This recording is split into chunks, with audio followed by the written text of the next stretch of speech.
हमारा अगला कदम है टावर इरेक्शन। अब हम वहां चलते हैं जहां टावर इरेक्शन किया जा रहा है।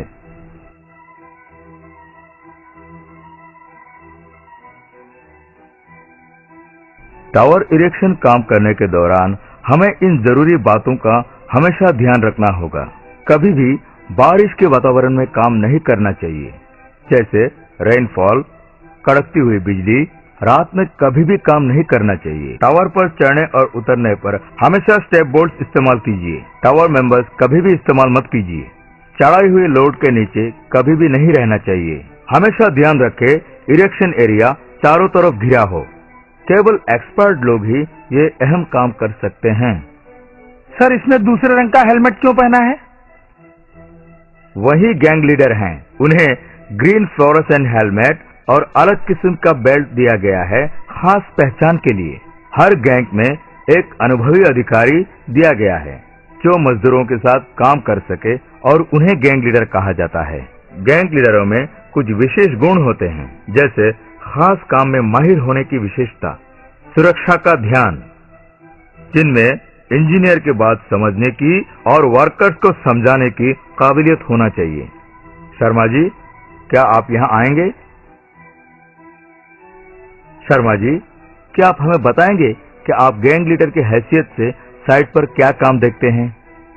जरूर सर, मैं यहाँ के दैनिक कारीगरी के अतिरिक्त हर दूसरे कारीगर के काम पर भी नजर रखता हूँ।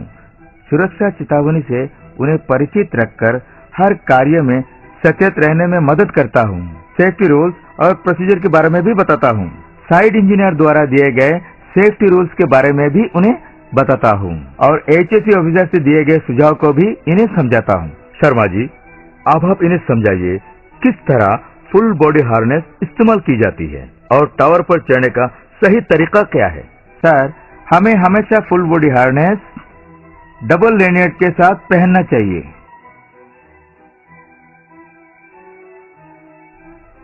और ये भी समझाता हूँ लेनियर्ड की एक हिस्सा हमेशा टावर्स के साथ जोड़ना चाहिए, चढ़ने के वक्त या उतरने के वक्त। वेस्ट बेल्ट में लगी हुई बैग में टूल्स बराबर रहना चाहिए। चढ़ाई के समय हाथ पर नहीं रखना चाहिए। हमेशा चेन ट्रैप के साथ हेलमेट पहनना चाहिए। कीचड़ वाले जूते पहनकर ऊपर नहीं चढ़ना चाहिए, इसके वजह से आप नीचे फिसल सकते हैं। वर्कर्स को समझाने के लिए आपको बहुत बहुत शुक्रिया शर्मा जी।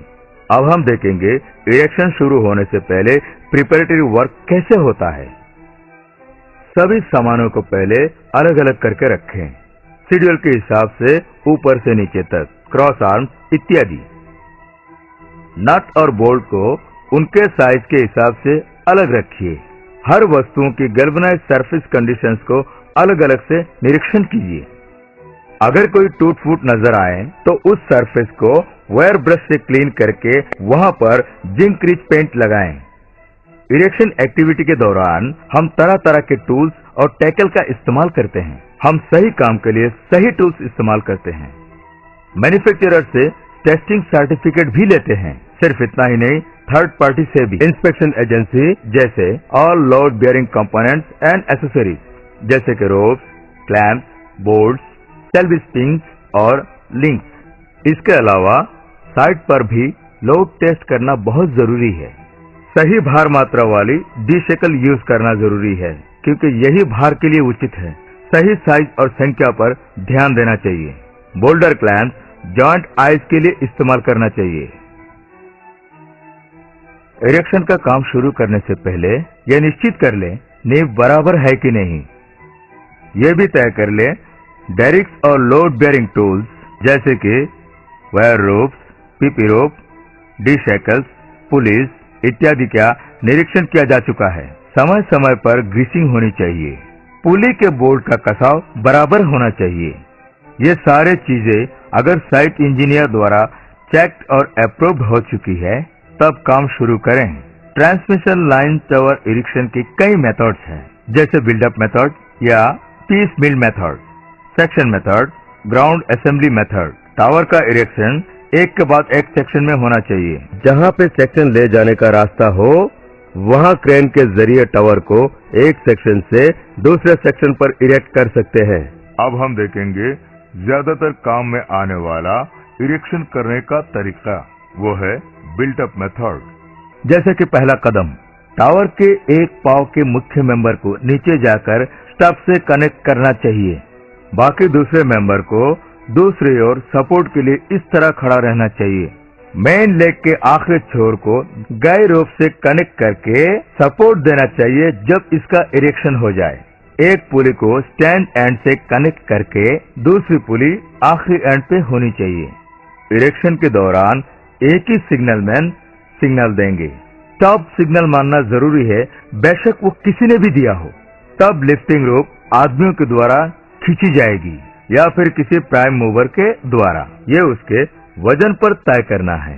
जब एक बार डेरिक जमीन की सतह से ऊपर उठ जाएगी, तब डेरिक के मेन रोप को फंसाकर और वो रोप जो डेरिक की अंतिम छोर पर जोड़ी है उसे खींचेंगे तब तक जब तक वो सही स्थिति पे ना आ जाए।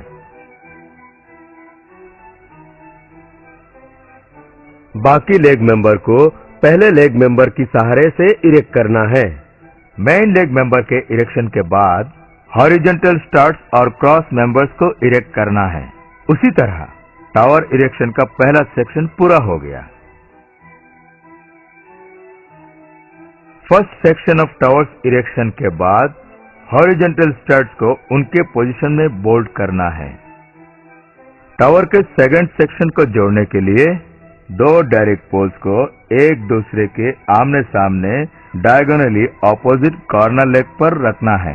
ये दोनों पोल्स सेकंड सेक्शन की पार्ट्स को ऊपर चढ़ाने के लिए इस्तेमाल किए जाते हैं और इन्हीं सेक्शन के आधार पर बाकी सब जोड़े जाते हैं।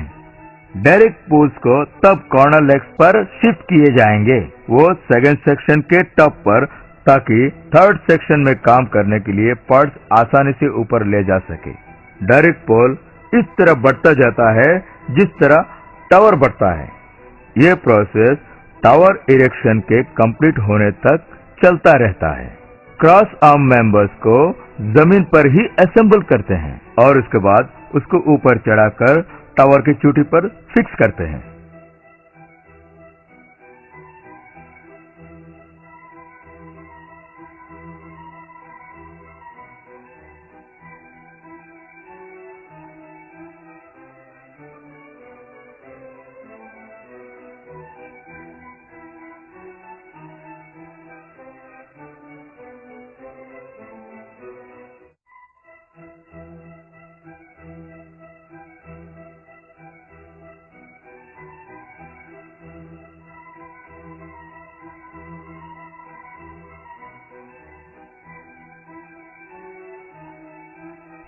रस्सियों को टाइट करते समय सॉफ्टनर यानी गनी बैग का इस्तेमाल करना चाहिए।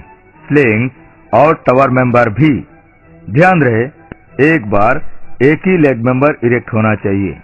एक डेरिक के लिए कम से कम 3 गाई रोप इस्तेमाल होना चाहिए। निश्चित करना होगा टावर इरेक्शन करने के दौरान गाई रोप एक मजबूत एंकरिंग पॉइंट में लगी हो। ध्यान रहे, एक ही एंकरिंग पॉइंट सिर्फ एक ही गाई रोप को सपोर्ट करे। ध्यान रहे, गाई रोप की एंकर्ड पॉइंट की दूरी हॉरिजॉन्टली ऊंचाई की बराबर दूरी पर होना चाहिए। निश्चित करें उठाई गई मेन लेग मेंबर की नट बोल्ट्स बराबर टाइट है कि नहीं। टावर इरेक्शन होने के बाद टेप बोल्ट्स को कसने की कोशिश मत कीजिए। बराबर करने या कसने के दौरान हमेशा 450 mm टॉमी बार छेद को बराबर करने के लिए इस्तेमाल करें। हर नट एंड बोल्ट्स के लिए स्प्रिंग वॉशर इस्तेमाल करें। सही साइज का बोल्ट ड्राइंग के मुताबिक इस्तेमाल करें। हर नट का आखिरी छोर टावर के बाहर की तरफ होना चाहिए। बोल्ट को सही ढंग से कसने के लिए लंबे खंबे के लिए आड़ा और सीधे खंबे के लिए बेड़ी दिशा प्रयोग करें। नट को हमेशा ऊपर से नीचे की तरफ कसें। ध्यान रहे, नट को पूरी तरह कसने के बाद बोल्ट की कम से कम 3 चुड़ियां बाहर रहें, जहां एंटी थ्रेड बोल्ट यूज नहीं किया जाता है। डायमीटरिकली बोल्ट के खिलाफ 2 या 3 जगह पर पंच कीजिए। बोल्ट के खिलाफ 2 या 3 जगह पर डायमीटरिकली वेल्डिंग का टाका लगा दीजिए। वेल्डिंग की हुई जगह को साफ करके उस पर जिंक रिच पेंट लगा दीजिए। हमारा अगला कदम स्ट्रिंगिंग। चलिए उस जगह पर चलते हैं जहां स्ट्रिंगिंग की जा रही है।